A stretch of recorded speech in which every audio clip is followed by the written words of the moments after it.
càng nghe chồng tôi kể, tôi càng sợ hoảng hồn.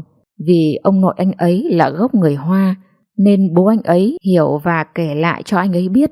Tôi bảo: bây giờ em đã chốt thuê nhà nghỉ này gần 100 triệu rồi. Mới kinh doanh đi vào ổn định được có 3 tháng, đang quen khách và chuẩn bị đón mùa hè du lịch, thì anh phải cố gắng cùng em bán hàng lại để gỡ gạt. Mai em uống thuốc cho đỡ, phải bật điện hết cả đêm lên. Rồi mai em sẽ mua hàng, anh cúng khấn cho những linh hồn người Tàu và những hồn ma tinh tinh ấy hộ em nhé. Mấy hôm sau có cô người huyện Thủy Nguyên lấy chồng ra đây, cũng thuê nhà cạnh cùng sát chỗ tôi. Vợ chồng cô ấy cũng làm nhà nghỉ, nhưng cô ấy không biết nấu ăn, và chồng thì chỉ bắt khách nghỉ, còn thời gian lại đánh phỏm. Cô ấy thì được tay xách nặng, yếu và gầy nhỏ lắm, chỉ đứng bán hoa quả, còn lại mọi việc chồng và 3 đứa con trai dọn dẹp làm hết.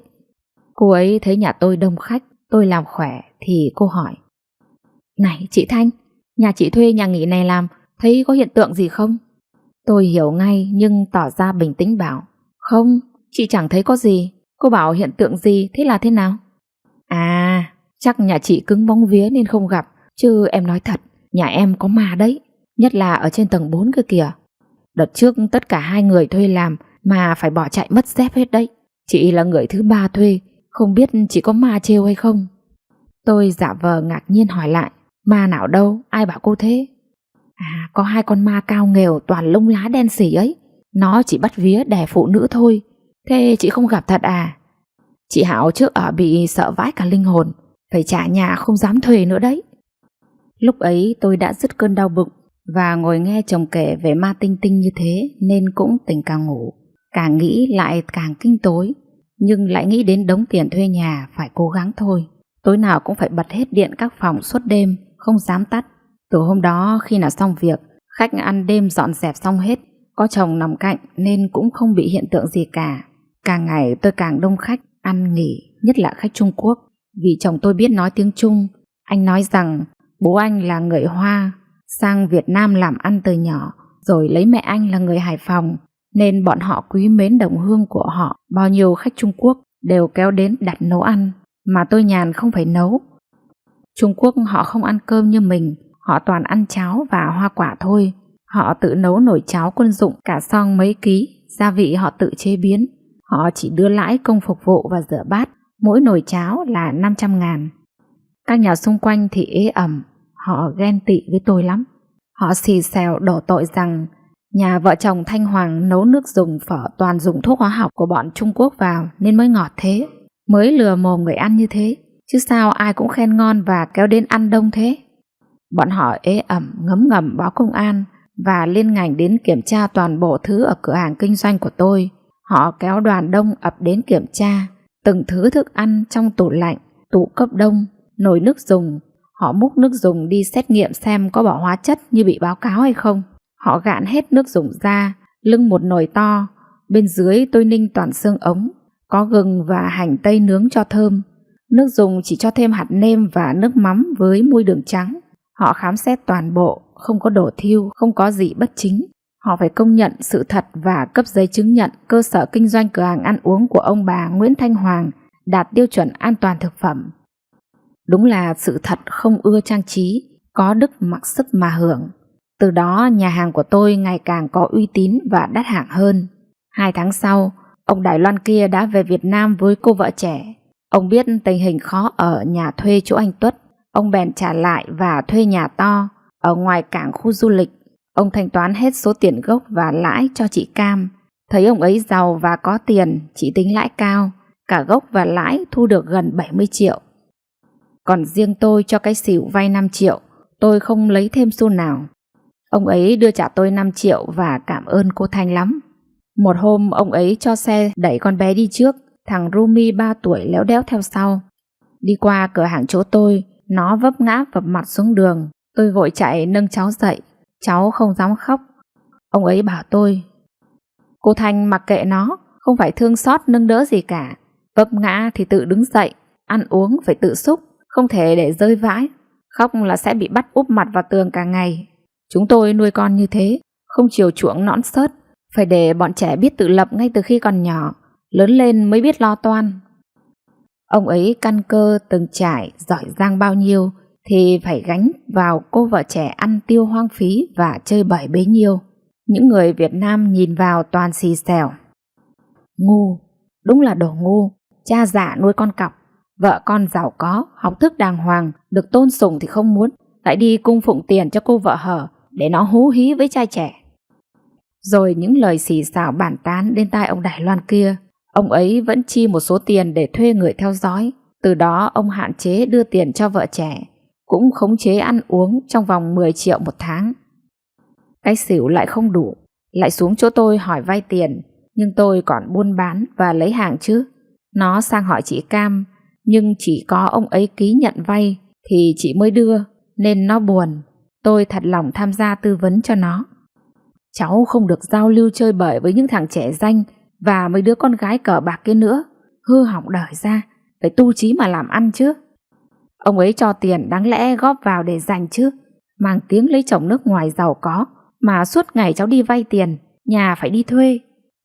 Cháu xem, những người phụ nữ lấy chồng Việt Nam bình thường mà như người ta đàng hoàng, có nhà cửa tử tế, nhiều đứa có cả doanh nghiệp công ty. Cháu nghĩ xem có thấy ngượng không? Kém cỏi so với các bạn không? Nó nghe có vẻ buồn ủ rũ. Tôi nói tiếp, bây giờ cháu khôn hồn thì phải tử tế, nghe lời ông ấy, không chơi bời lêu nghêu nữa. Cháu bảo ông ấy phải mua nhà hoặc mua đất xây nhà cho, không phải đi ở nhà thuê. Thuê nhà 20 năm là bằng số tiền bỏ ra mua được rồi, mà nhà thì sẽ là của mình mãi mãi. Cái nhà còn không có, mỗi lần chuyển nhà lại vướng mắc bao nhiêu đồ đạc chuyển đi. Cháu không thấy ngại à? Sau này con cháu lớn lên, lấy đâu ra chỗ cho nó ăn ở. Ông chồng cháu thì đã ngoài 60 rồi, ngộ bất ưng ốm đau hoặc đi trước, rồi cháu bám víu vào đâu mà nuôi 2 đứa con. Rồi nó nghe tôi nói chuyện với ông chồng Đài Loan, bắt ông phải mua nhà riêng cho nó, không thì nó bỏ. Cửa hàng kinh doanh và nhà nghỉ chỗ tôi đã đi vào hoạt động ổn định, rất đông khách ăn và đặt phòng nghỉ. Tôi mừng thầm, cố gắng phấn đấu xong mùa du lịch, mong kéo lại được đủ tiền nhà, còn mấy tháng nữa về sau mới được lả lãi. Còn tiền đầu tư giường tủ, điều hòa, dàn karaoke, nội thất bàn ghế, xoong nồi bát đĩa, sắm hết những hơn 200 triệu nữa cơ. Thì cũng phải mất 2 năm, nếu ổn định khách thì mới gỡ gạt lại được. Tức là phải kinh doanh 3 năm mới đủ vốn đầu tư sắm sửa. Từ năm thứ 4 trở đi mới có tiền lãi. Tôi giao dịch thuê là 10 năm, nhưng lúc ký hợp đồng cô ấy bảo cứ ký tạm 3 năm đã. Nếu chị làm ăn ổn định rồi ký gia hạn tiếp chứ sao.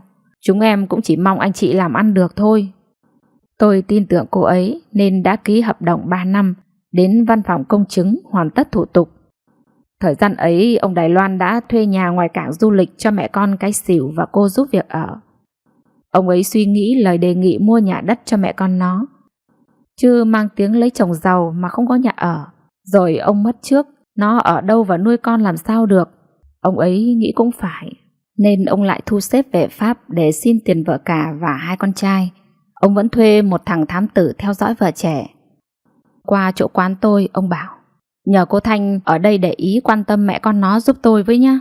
Tôi sang Pháp lần này 1 tháng thôi là tôi về rồi cô ạ. Vâng, anh đi nhanh chóng rồi trở về Việt Nam, chứ vợ anh trẻ người non dạ vẫn mải chơi. 2 con anh còn nhỏ. Em thì bận mãi bán hàng suốt ngày đêm, nên bận và mệt mỏi lắm, không có thời gian rảnh mà để ý được nhiều đâu. Ông ấy dặn thêm, nếu ở nhà cái xỉu nó tiêu pha không may có gì phát sinh, hoặc các cháu ốm đau, thiếu tiền thì cô vay hộ cô Cam và ký làm chứng giúp tôi với nhá. Vâng, cái gì giúp được trong khả năng thì em sẽ làm hộ ạ. Nhưng tôi bận bán hàng và khách ăn uống, khách du lịch đặt phòng, chẳng có tí thời gian nào mà để ý. Cái xỉu lại hỏi vay tiền chị Cam để tiêu. Chị Cam thấy ông Đài Loan có tiền và thanh toán đợt trước sòng phẳng, nên chị không cần nói tôi làm chứng nữa, tự đưa tiền và làm giấy với cái xỉu. Sợ tôi biết cho vay nhiều lại gàn thì lại mất món lãi hời. Cái xỉu có tiền trong tay lại xa chồng, tiếp tục bị mấy thằng trai trẻ tán tỉnh. Nó dễ tính bị sa đà ngay. Bọn trai trẻ vừa được cặp gái đẹp, vừa được tiền tiêu. Thằng thám tử riêng do ông ấy thuê theo dõi, nó đã chụp ảnh và quay video. 1 tháng sau ông Đài Loan về Việt Nam. Lần này ông đã mang được nhiều tiền về mua đất ở khu dốc ngân hàng. Thằng ám tử báo cáo cho ông biết về cái việc xỉu ở nhà cặp kè với lũ trẻ, lại còn ở nhà vay tiền chị Cam để ăn tiêu và nuôi trai. Ông tức giận sôi máu, nhưng ông là người lớn và lại vợ trẻ nên họ không dám đánh đâu. Ông ức chế ngấm ngầm, ông chỉ biết cắt viện trợ và không đưa tiền nữa. Ăn tiêu gì tự ông ấy gọi điện và mang đến nhà. Ông không chấp nhận, không đồng ý trả tiền cái xỉu vay chỗ chị Cam. Ông nghi chị Cam và cái xỉu vào hùa giả vờ vay tiền để moi ông. Ông bảo nếu có cô Thanh làm chứng hoặc Thanh vay hộ thì tôi mới tin. Trước khi về nước, ông ấy đã ủy thác nhờ tôi rồi. Bây giờ thì chị Cam mới hoảng. Chị nghĩ mình ngu quá, lại không bảo cái Thanh một câu. Chị Cam nói và đưa cho ông ấy xem giấy tờ cho cái xỉu vay tiền. Ông ấy không nghe. Chị Cam và xỉu lo sốt vó, lại phải kể đầu đuôi và nhờ tôi nói với ông Đài Loan một câu hộ. Nhưng tôi bận làm việc và có nhìn thấy họ cho vay bao nhiêu đâu. Chị Cam có nói gì đâu mà làm chứng. Ông Đài Loan gọi thợ đến làm nhà ở khu dốc ngân hàng và cấm không cho vợ trẻ ra ngoài ngao du. Còn tôi thì ngày càng đông khách, dàn karaoke rất hay, đành phải để nguyên ở tầng 4, không cho khách hát được. Vì nếu có tôi mở máy và trực tiếp ở đấy chọn bài và bấm bài cho các bạn ấy hát thì không ai làm được. Tôi có một đặc điểm, nhìn qua talo ghi mã số và tên các bài hát là tôi đã nhớ mã số và đầu bài rồi. Nhớ có hôm mấy anh chị trong thị trấn đi liên hoan về bảo cô Thanh cho các anh hát mấy bài xả stress nào. Có anh muốn hát bài nào đó mà không nhớ đầu bài, tôi bảo chỉ cần anh nói được một câu trong bài, anh muốn hát là em mở được. Anh trong thị trấn đều bảo em ơi suốt đêm thao thức vì em. Vâng, đấy là bài Em Là Tất Cả. Rồi tôi bấm ra ngay cho anh. Anh ấy là trưởng tổ dân phố gần khu vườn quốc gia, nhưng anh ấy cứ hát xuyên tạc Thanh ơi suốt đêm thao thức vì Thanh, vì lời giã từ lúc anh ra về. Chồng tôi thấy anh hát trêu như thế cứ tủm tỉm cười. Tôi có lộc bán hàng, cứ mở ra làm gì cũng đều thu hút khách hơn các quán khác. Nhưng hiện tại phải gác kinh doanh dàn karaoke lại vì không có người phục vụ, để hết mùa hè du lịch biển rồi mùa đông kinh doanh phòng hát. Đang mùa hè du lịch, khách đi nghỉ mát tắm biển rất đông. Đảo Cát Bà không khí trong lành, xanh sạch đẹp, là khu dự trữ sinh quyển quốc gia, đã được UNESCO công nhận. Tôi phải gọi điện về quê mượn thêm người chị họ. Chị bảo tao bị bệnh mất ngủ không ngủ được, mất bao nhiêu tiền thuốc mà chẳng đỡ, cứ mở mắt banh banh suốt đêm. Tôi bảo thế chị ra đây bán hàng với em có thuốc rất nhạy, bảo đảm chỉ 1 tuần là chị khỏi bệnh. Lúc nào cũng thèm ngủ, không có thời gian mà ngủ ấy chứ. Chị mừng quá, theo tôi ra đảo Cát Bà Hải Phòng ngay. Tôi để chị bán quầy hoa quả phụ giúp, còn hai vợ chồng tôi và hai mẹ con cô Lan phục vụ nhà hàng, hàng ăn và nhà nghỉ. Tôi vướng giao dịch đặt phòng cho khách du lịch nên phải mượn thêm 2 cô trong thị trấn ra rửa bát hộ. Các cô trong thị trấn và mẹ con cô Lan về nhà, còn chị họ trong quê ra thì ngủ ở trên tầng 4. Sáng sớm hôm sau chị tái mét mặt, môi chị thâm tím. Chị run run sợ kể với tôi. Chị sợ lắm, không dám nằm một mình ở trên giường ở phòng ấy đâu. Phòng rộng, giường rộng. Đang đêm chị bị bóng đen nó đè. Người nó toàn lông lá đen xì và cao nghèo nghèo. Nó đè lên người và bóp cổ chị. Chị không thể dãy ra được. Mãi về sau chị mới ú ớ kêu được lên và bật dậy. Tim chị đập thình thịch. Chị bật điện sáng choang hết và mở tivi ra. Cứ thức suốt đêm không dám nằm xuống và không dám tắt điện. Tôi nói lảng đi. Chắc chị mới đi đường xa nên mệt, mới đi tàu xe nó say, ngủ tiếp đi là mê sảng, lại có tính kinh tối rồi tưởng tượng ra chứ gì. Không, chị không tưởng tượng ra đâu. Chị đã ngủ đâu, vừa mới tắt điện ngả lưng nằm xuống, mắt nhắm vào, tự nhiên thấy có luồng gió lạnh ùa vào phòng, cảm thấy lạnh toát cả gáy và sống lưng. Rồi chị thấy 2 bóng đen, mặt nó cũng giống như người nguyên thủy ở trong sách giáo khoa hồi xưa ấy. Mồm nó đỏ, chân tay lều nguều, toàn lông lá. Nó lao xuống đầu giường rồi đè chị lên. Nó bóp cổ rồi ấn đầu xuống. Chị không thở, không cựa quậy được. Mà đầu óc chị vẫn tỉnh, đã ngủ đâu. Chị hết sức vùng vẫy gọi em, thì một bóng đen kia nó tiếp tục bịt mồm chị. Chị giãy giụa đạp mãi ú ớ kêu lên. Rồi nó vọt ra. Chị mới ngồi bật dậy và chị bật điện sáng choang hết lên. Chị mở tivi ra cho có tiếng người nói để đỡ kinh tối. Vì lúc ấy nhà em đang đông khách ăn đêm. Chị chưa từng gặp kiểu ma nào như thế. Giờ chị sợ lắm rồi. Chị không phải tưởng tượng ra đâu. Tôi nghe chị kể thế thì đúng là hai con ma ấy rồi. Chính là hôm nọ nó cũng hiện ra đè vào bóp cổ tôi, ấn đầu tôi y như thế. Nó còn trói dây rừng quanh người tôi nữa cơ. Chị tả quá đúng rồi. Tôi nghĩ cũng thương chị lắm. Chị ở quê nhàn nhã, lúc nào cũng được chồng yêu chiều và kè kè ở bên.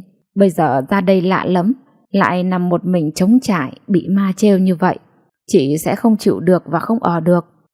Tôi thì đang cần người làm cùng. Tôi phải nói nhỏ và động viên chị. Chị ơi, có khi là ma thật đấy. Vì quanh khu này trước là nghĩa địa, phía tay phải là vịnh ăn thông ra biển. Khu này có cả ma tinh tinh ở trên núi trước mặt kia kìa. Bản thân em cũng bị y như chị kể đấy. Cứ phụ nữ nằm một mình là nó đè bóp cổ. Nhưng chị giữ kẽ, đừng kêu và đừng kể với ai. Không thì họ sợ em sẽ mất khách đấy. Em vừa mới ký hợp đồng 3 năm, lại đầu tư bao nhiêu thứ vào đây. Giữ kín để em cố gắng làm trong 3 năm kéo lại vốn, rồi em sẽ liệu. Từ tối mai chị không ngủ một mình nữa. Chị xuống gác xếp, hai chị em mình cùng nằm. Còn nhà em bán hàng ăn đêm, sáng ra cho anh ấy ngủ đến trưa, thì lúc ấy chị em mình lại làm. Thế cũng được. Chứ không thì chị về, chị không dám ở đâu. Sáng dậy tôi và chị dọn quầy hoa quả ra chỗ cho chị ngồi bán. Còn tôi phải ra chợ mua gà, mua hải sản về bán hàng ăn, đồng thời giao dịch với khách đặt phòng. Cô Lan vẫn chăm chỉ chịu khó hộ tôi. Cứ đến thứ bảy, chủ nhật cuối tuần là mượn thêm 2 cô rửa bát và phục vụ khách nữa. Chị họ ở đấy với tôi 1 tuần, vừa thức khuya dậy sớm bán hàng vất vả suốt ngày. Chị mệt và buồn ngủ díu mắt vào, lúc nào cũng lờ đờ như người nghiện. Rồi chị ngủ gật, cứ ngáp ngủ và uể oải. Lúc ấy tôi vừa buồn cười vừa trêu bảo: Đấy, em nói có đúng không? Em có loại thuốc rất nhạy, chỉ cần chị ra với em 1 tuần là khỏi bệnh. Là buồn ngủ chẳng có thời gian mà ngủ ấy chứ. Chị mệt buồn ngủ lắm, mà em đã đưa thuốc gì cho chị đâu. Tôi cười chảy cả nước mắt. Thì đấy, thuốc làm việc vất vả, thức khuya dậy sớm, thế là mệt rồi buồn ngủ chứ sao. Chị ở nhà hết thời vụ cày cấy, nhàn nhã, chỉ có chơi ăn ngày 2-3 bữa xong lại ngủ. Ngủ lắm nó đẫy mắt rồi thì nó chẳng ngủ thêm nữa được chứ sao. Chị ngớ ra một tí rồi cũng cười sặc sụa. Tôi bảo chị tiếp: Đấy, chị ở với em có 1 tháng xem nào, lại gầy đi, eo ả đi, không béo ục ịch nữa đâu. Lại còn buồn ngủ rũ mắt ra ấy. Em còn vừa đi vừa ngủ đây. Thèm ngủ hơn thèm tiền, mà vẫn phải cố gắng làm, vì cứ lo nghĩ đến tiền thuê nhà bỏ ra một đống ấy.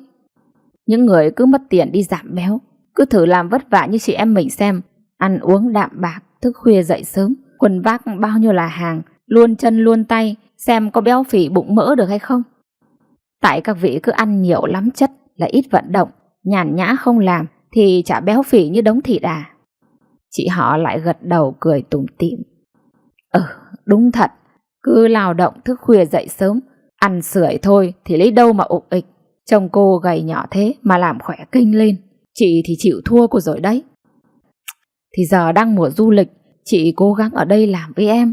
Hết mùa du lịch rồi chị về nghỉ ngơi cũng được. Chị bảo. Chị kinh tối và buồn ngủ lắm. Từ đó giữa trưa tôi đành dành thời gian cho chị ngủ một lúc. Đêm đi ngủ tôi để mấy củ tỏi vào đầu gối cho chị, còn tôi gối con dao. Nhưng sáng vẫn phải dậy sớm dọn hàng. Chị mệt không làm được. Chưa đầy 1 tháng chị bị ốm nặng, nằm sốt ly bì. Tôi lại phải mời bác sĩ đến nhà tiêm thuốc và chăm sóc chị. Trời thì nắng nóng, lại nhiều việc, lại chăm lo thêm người ốm. Tôi càng vất vả thêm. Tôi cũng mệt mỏi và chỉ ước có người lo toan công việc để được ngủ một ngày.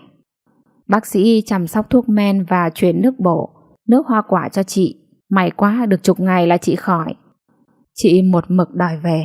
Chị bảo: Chị không thể hộ em được hết 3 tháng hè đâu. Chị chịu thôi. Chị không làm nổi rồi. Thế mới biết em ở đây vất vả thế. Chị bó tay không theo em được. Làm vừa thôi, phải có lúc nghỉ ngơi mà giữ gìn sức khỏe nữa chứ. Thế mà em vẫn khỏe đấy. Em chỉ thèm ngủ thôi chị ạ. Thế là không cần thuốc nữa. Tôi nói trêu. Thế là không cần uống thuốc nữa, chị cũng khỏi bệnh mất ngủ rồi nhá. Giờ về quê cứ ngủ cho thỏa mãn đi.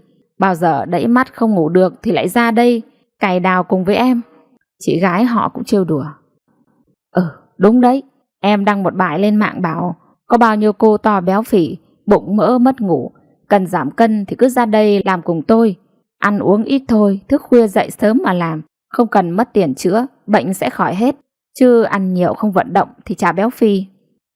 Tôi bảo mình nghĩ thế, và sự thật đúng là như vậy. Nhưng đăng bài trêu như thế họ lại chửi cho ấy. Người ta có điều kiện thì họ ăn sung mặc sướng, được nghỉ ngơi, làm đẹp thư giãn. Đến tiệm họ nằm ạch ra cho họ xoa bóp, bàn là vào cái bụng mỡ, kệ họ. Mình chưa có thì mình phải cày, lao động là niềm vui. Có sức khỏe mà làm thì còn gì bằng. Hết tuần ấy chị gái họ thu xếp về quê.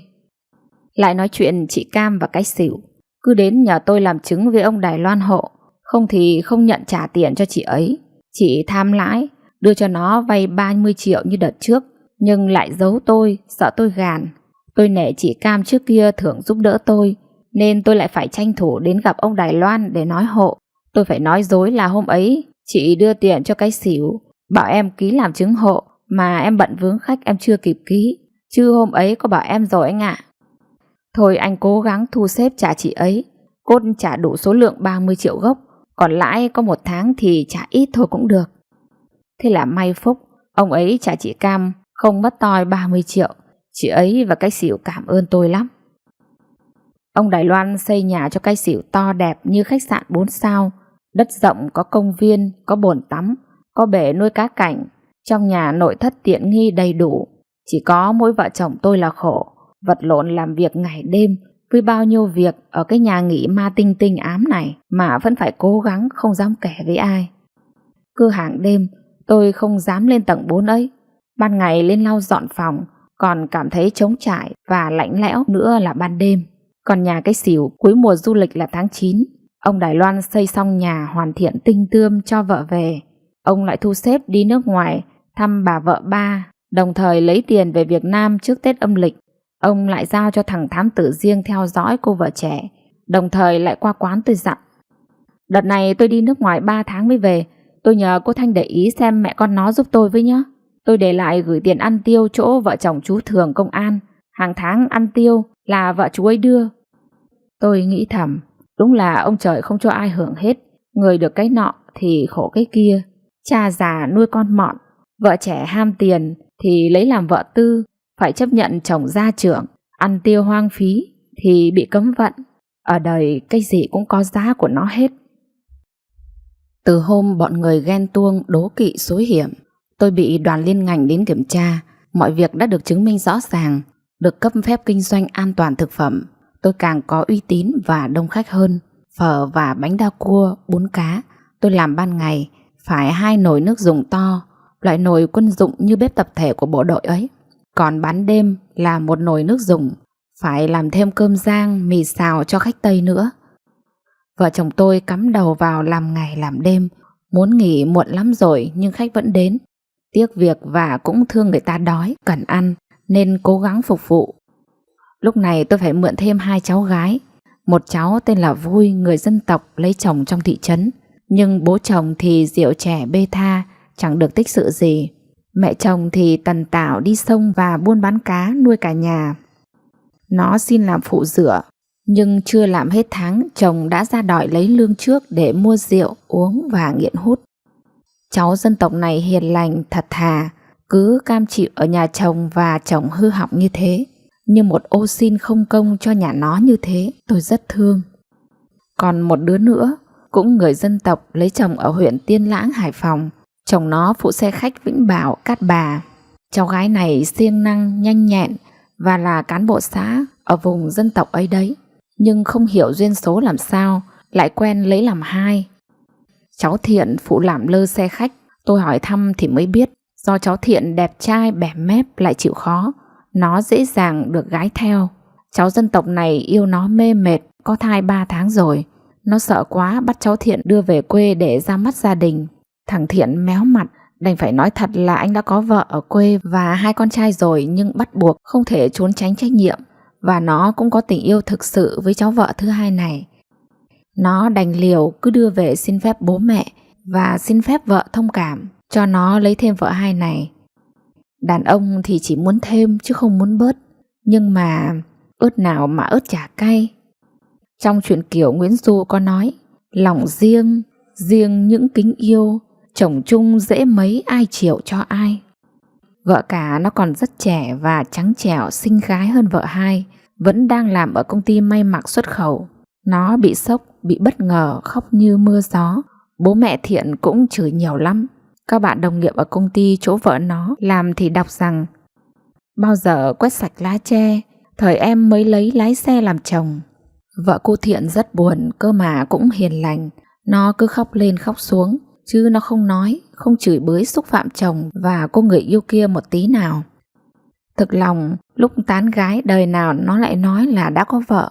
Định là chỉ trêu chỉ tán chơi thôi, ai ngờ rồi nảy sinh tình cảm thật. Thằng này lại nhanh nhẹn, đẹp trai, có khoa nói năng giao tiếp, cô gái nào mà chẳng tin, chẳng yêu luôn. Nên cái cháu dân tộc cũng bị sốc như vợ cả. Hai cháu cũng khóc. Một đứa khóc vì bị chồng giấu giếm yêu đương thêm người khác, một đứa khóc vì bị lừa dối là chưa có vợ, nên nó tin yêu nhầm. Chứ biết có vợ rồi thì nó cũng chẳng dám dây vào. Cô Thiện thì bối rối, không muốn phụ lòng bên nào cả. Nó chỉ muốn được quan tâm và săn sóc cả hai người phụ nữ đó. Nhưng bố mẹ Thiện thì cương quyết, không chấp nhận cho nó lấy vợ hai, cứ chửi nó. Thiện đành đưa người yêu ra cánh đồng, làm một túp lều lên cho vợ hai này ở tạm đấy.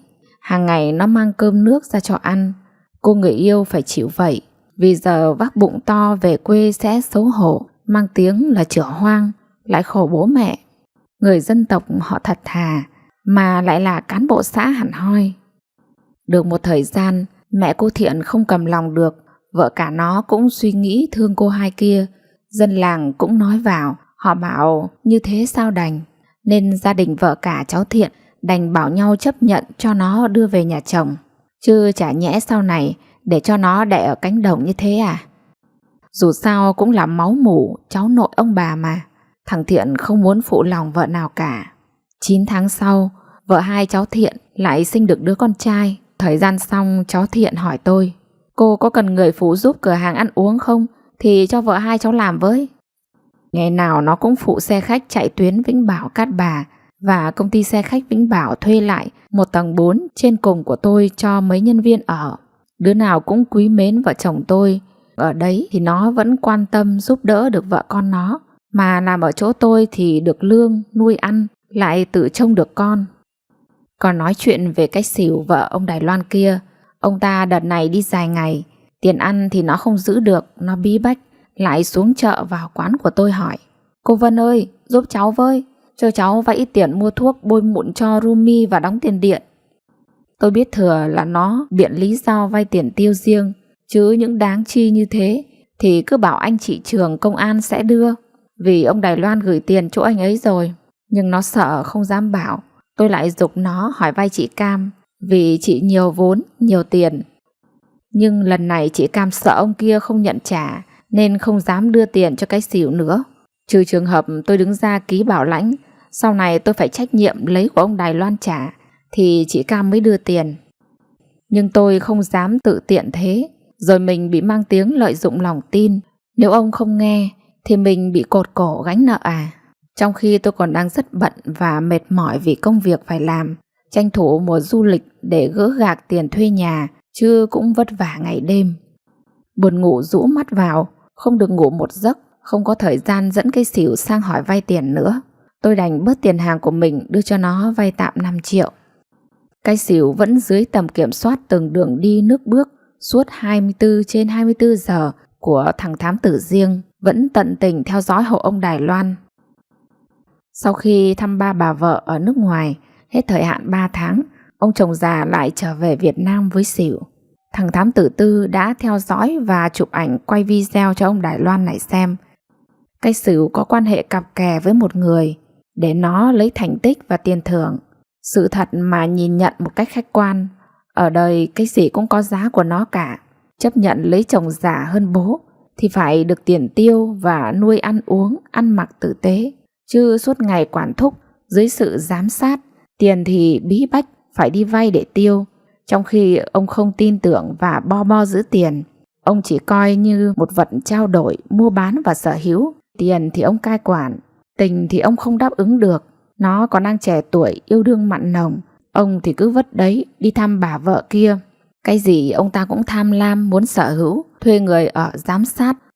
Ông ăn tiêu rất căn cơ, lại còn xa xôi cách trở luôn tịch như thế. Trai trẻ và những đứa khác nó nhìn vào cũng ngấp nghển tán tỉnh chứ. Ông không đáp ứng được tình cảm. Tiền thì ông giữ bo bo, nên nó cũng có cái buồn tủi và ức chế. Đợt này nó có lén lút yêu đương với một cậu ở xa, nhưng đẹp trai, phong độ, khỏe mạnh, bộ đội biên phòng đóng quân ở đây. Chúng nó yêu thương nhau thực sự, và chờ ngày cậu kia được về phục viên là lấy nhau. Bỏ ông Đài Loan. Nó bảo vừa già lại vừa kẹt xỉn, cẩm cơ giữ mực. Nó cảm thấy như người ăn bám thừa thãi. Nó muốn bỏ ông ấy, mang tiếng lấy chồng nước ngoài mà không có hạnh phúc. Ông Đài Loan cũng khôn dóc, biết ý đồ của cái xỉu. Nếu ông mất trước, nó còn trẻ sẽ đi lấy vợ khác, thì tài sản cơ nghiệp của ông tạo dựng sẽ vào tay kẻ khác. Vì cái xỉu non người trẻ dạ, thật thà, sẽ bị trai trẻ nó lợi dụng chiếm mất, rồi con ông hai đứa sẽ bơ vơ. Ông ấy tin tưởng vợ chồng anh trưởng công an thôi, nên nhờ anh chị kia tư vấn. Ông ấy làm một tài khoản gửi ngân hàng một số tiền cho đứa con gái, còn nhà đất và bìa đỏ sang tên cho thằng Romy. Nhờ luật sư và anh trưởng công an làm chứng, cái xỉu có ra tòa thì cũng không được cái gì. Nó buồn, nó bỏ lại hai đứa con cho ông Đài Loan nuôi. Nó về khóc kể với bố mẹ nó ở Thủy Nguyên biết. Ông ấy tìm nó cũng không về với ông ấy nữa. Sau khi ly hôn xong, nó lấy chồng khác và hai đứa đưa nhau vào miền Nam làm ăn. Từ đó cái xỉu lại thay đổi, chịu khó chăm làm. Đúng là tình yêu tiếp cho người ta thêm sức mạnh. Có tiền chưa chắc đã hạnh phúc. Tiền không mua được hạnh phúc. Tiền chưa phải là tất cả. Từ đó ông Đài Loan cha già nuôi con cọc. Một buổi chiều, ông cứ cho con gái bé lên xe đẩy tay, run ra ngoài cảng du lịch hóng mát. Thằng Rumi lẽo đẽo theo sau, ai nhìn thấy cũng xì xẻo. Họ bảo, già rồi mà ngu, sướng không muốn lại muốn khổ. Thích vợ trẻ nhưng bo bo kiệt xỉn thì ở một mình mà ôm tiền. Ông khôn lỏi hơn người Việt Nam. Còn tôi cũng thấy chạnh lòng, thương cả cái xỉu, mà nghĩ cũng khổ thân ông ấy. Nhưng như một đôi đũa lệch so sao cho vừa. Tôi còn bị thương người khó đến thân. Cái xỉu và ông ấy bỏ nhau. Nó cũng chẳng có tiền mà trả tôi 5 triệu cho vay. Ông ấy cũng chẳng cho nó để trả. Thành ra tôi nằm giữa mất chăn. Còn về phần tôi cũng gian nan vất vả. Cô chủ nhà ấy trước kia lên giá cho thuê. 1-2 trường hợp có thuê để làm, nhưng không được như khách tôi. Lại gặp ma tinh tinh nên phải bỏ của chạy lấy người. Đến lúc tôi thuê lại dám đầu tư sửa chữa. Nhà cô ta đẹp ra, tôi phải thức đêm chân cắn miệng đá để làm. Không dám kể ra nhạc nghị có ma. Đáng lẽ tôi làm được thì chủ nhà phải mừng cho người thuê chứ. Người ta kinh doanh được mới trồng tiền sòng phẳng cho mình. Chứ người ta làm lỗ vốn, không làm được mà bỏ, thì chủ nhà cũng chẳng có tiền. Vậy nhưng cô này không tốt, giở mặt với vợ chồng tôi. Thấy nhà tôi đắt hàng lại phá hợp đồng, đòi lại nhà để mấy đứa cháu họ kinh doanh. Tính tôi rất trọng tình nghĩa, tôi không thèm nói nặng một câu nào. Tôi tự ái và uất ức cao độ. Tôi thầm nghĩ, được rồi, cho chúng mày cứ thử nhảy vào mà ôm xem có làm được không. Nhà tôi phải mượn thêm 2 người tháo dỡ toàn bộ 12 cái giường to. Tôi đặt thợ trong quê đóng toàn gỗ xoan đẹp, tủ lạnh, tủ cấp đông. Tôi cho mỗi người một thứ, bát đĩa, đồ dùng bán phở mang về nhà. Thanh lý bộ dàn karaoke được có vài triệu. Thanh lý 4 cái điều hòa to khỏe lấy được có chục triệu. Trong khi trước kia tôi sắm sửa và tu bổ vào đấy hơn 200 triệu. Tôi nghĩ rất hận. Lòng người thay trắng đổi đen. Bao nhiêu tâm huyết, mồ hôi, nước mắt của tôi đổ xuống sông xuống biển hết. Nói chuyện mấy đứa cháu của cô chủ nhà dở mặt kia đến nhận thấy nhà tháo dỡ hết, nội thất trống trải. Riêng tiền thuê nhà 1 năm đã hơn 100 triệu. Lại còn đầu tư đồ đạc, vốn lấy hàng. Lại còn thuê người làm. Chịu khó ngày đêm làm sao được như vợ chồng tôi. Bọn trẻ danh lắc đầu, sợ không dám làm. Lúc ấy bố chồng cô kia mới nghĩ ân hận và ngượng ngùng với chúng tôi, nhờ người đánh tiếng bảo không cho ai thuê nữa, chỉ có vợ chồng nhà cái Thanh mới làm được. Rồi ông đến quán bảo vợ chồng tôi tiếp tục làm đi. Nhưng con dâu ông đã mất lòng tin và đối xử như vậy, làm tôi thiệt hại bao nhiêu công sức gây dựng. Khách hàng đang đông mà nỡ lòng tham lam ngu xuẩn như vậy. Tôi thấy bị sỉ nhục, uất hận tôi không thèm nữa. Cứ để đấy xem, rồi đời sẽ có nhân quả. Tôi thu dọn trả nhà nghỉ cho cô con dâu phản bội, thiếu nhân cách kia. Tôi bảo với giám đốc điều hành xe khách Vĩnh Bảo Cát Bà: các anh em hết sức thông cảm cho chị nhé. Chị không muốn dở dang hợp đồng với các em, nhưng vì chủ nhà họ trở mặt, không biết trước biết sau, không bằng đứa trẻ con. Thấy chị đắt hàng, cô ta phá hợp đồng để các cháu cô ta làm. Các đồng chí thuê lại chỗ anh Thơm cho nhân viên ở vậy nhé. Còn thằng Thiện cũng phải thuê tạm một phòng trọ cho vợ hai nó ở. Nó phụ giúp cho quán phở nhà đối diện chỗ tôi. Nhà tôi nghỉ thì quán nhà họ mới túc tắc có người ăn. Còn mấy đứa cháu họ hàng nhà cô chủ phá hợp đồng nhà tôi, tưởng húp rời được, nhưng chúng nó chỉ bày được mấy bộ bàn ghế nhựa lèo tèo và không biết làm hàng ăn ngon, không đầu tư được đàng hoàng như tôi. Không biết làm dịch vụ du lịch, vì chồng tôi nói tiếng Trung thành thạo, còn tôi cũng nói được tiếng Anh đủ để giao tiếp bắt khách, hướng dẫn các điểm du lịch trên địa bàn Cát Bà, bán hàng rồi biết tính tiền, nên tôi phải tận dụng hết khả năng để kinh doanh. Lúc nào vợ chồng tôi cũng cắm đầu vào làm ngày làm đêm. Hai người làm việc bằng 4 người khác. Bọn trẻ danh kia múa gậy cũng không xong. Tài lộc kinh doanh có phải ai cũng có thương hiệu và được lòng khách đâu. Tôi mất vốn đầu tư sắm đồ, sửa nhà, thuê nhà, mất hơn 300 triệu. Lại còn thuê thêm 2 mẹ con cô Lan với 2 cháu người dân tộc là trả lương 4 người, với 2 vợ chồng tôi nữa. Tôi đang ổn định khách khứa thì cô chủ nhà thất đức phá hợp đồng như thế. Mà tôi mới làm được có 2 năm, thế là chỉ cứu được đủ các khoản chi phí, không được đồng nào. Nhưng chồng tôi có tay nghề nấu nướng thành thương hiệu rồi. Anh lại biết nói tiếng Trung, nên anh ấy đi làm khách sạn cho khách sạn Cháu Hương ngoài bãi tắm, mỗi tháng lương 16 triệu. Còn tôi được cô bạn ở Hải Dương cho ngồi trước cửa nhà ngay cổng chợ phụ. Vì hồi cô ta mới mở hàng ra, chân ướt chân ráo, chưa quen biết ai, không có chỗ ở và đậu xe giao hàng. Tôi đã đứng ra làm hợp đồng thuê giúp cô kiosk ngay cổng chợ phụ và sân bãi lối đi vào chợ. Cô có chỗ làm ăn và bán đắt hàng. Cô mua được 2 lô đất và một nhà trong thị trấn. Cũng là tôi đứng ra giao dịch hộ. Bây giờ cô nghĩ lại và trả ơn tôi.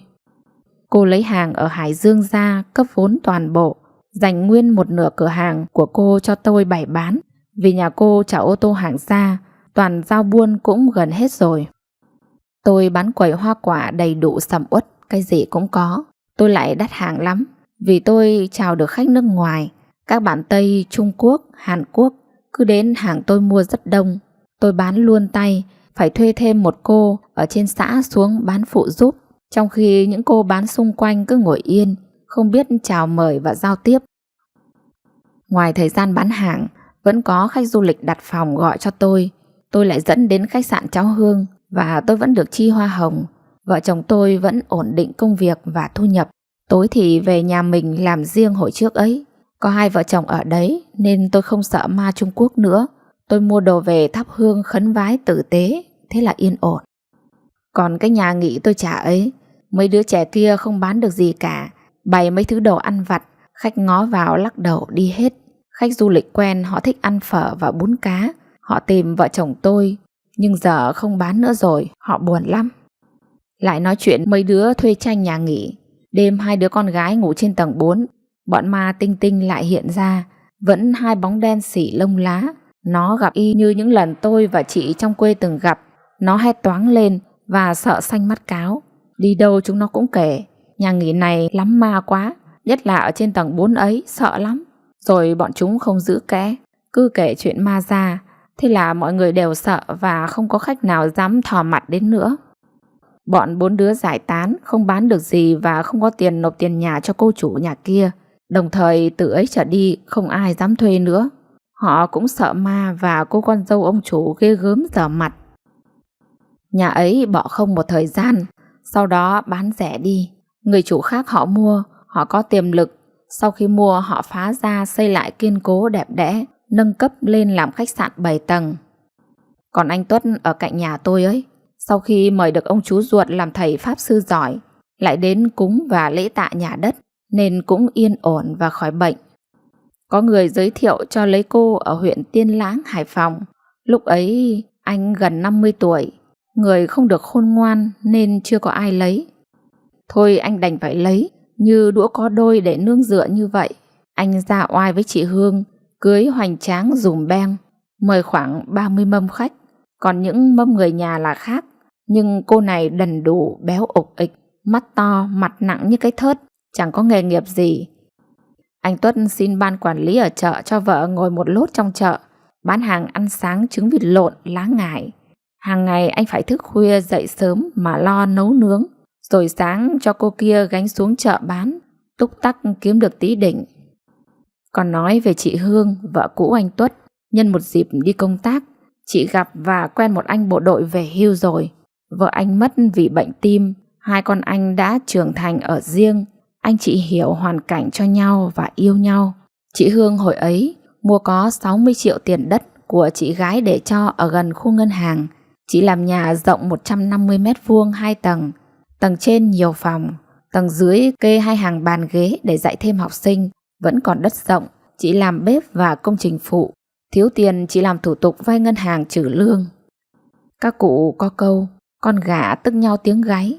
Chị nghĩ thầm, mày phụ tình, đánh đập, đốt phá sách vợ, giao án rồi đuổi tao đi. Ai ngờ rước được con dở hơi, không có nghề ngỗng gì. Tao sẽ cưới người khác tử tế, đàng hoàng cho mày mở mắt ra. Giờ chỉ có nhà cửa đoàng hoàng, có tình yêu đẹp. Anh này hiền lành, chịu khó hơn anh Tuất rất nhiều. Chị tổ chức tiệc cưới lại hoành tráng hơn.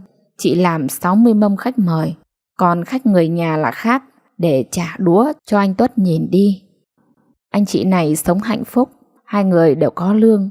Chị còn dạy thêm ở nhà, anh mở cửa hàng sửa chữa đồ dùng gia đình. Hai người đều có thêm thu nhập. Còn nói thêm về phía ông Đài Loan, vẫn ở nhà một mình, cha già nuôi 2 đứa con mọn.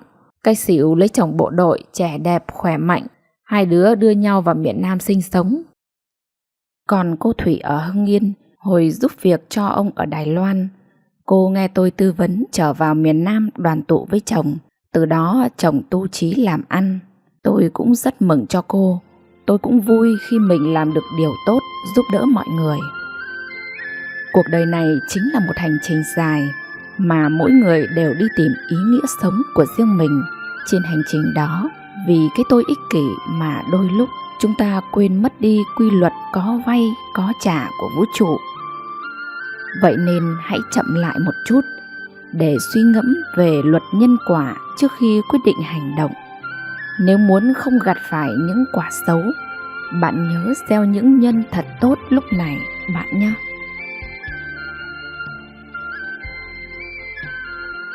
Quý vị thân mến, quý vị vừa nghe xong truyện ngắn có tựa đề Ma Dưới Móng Nhà.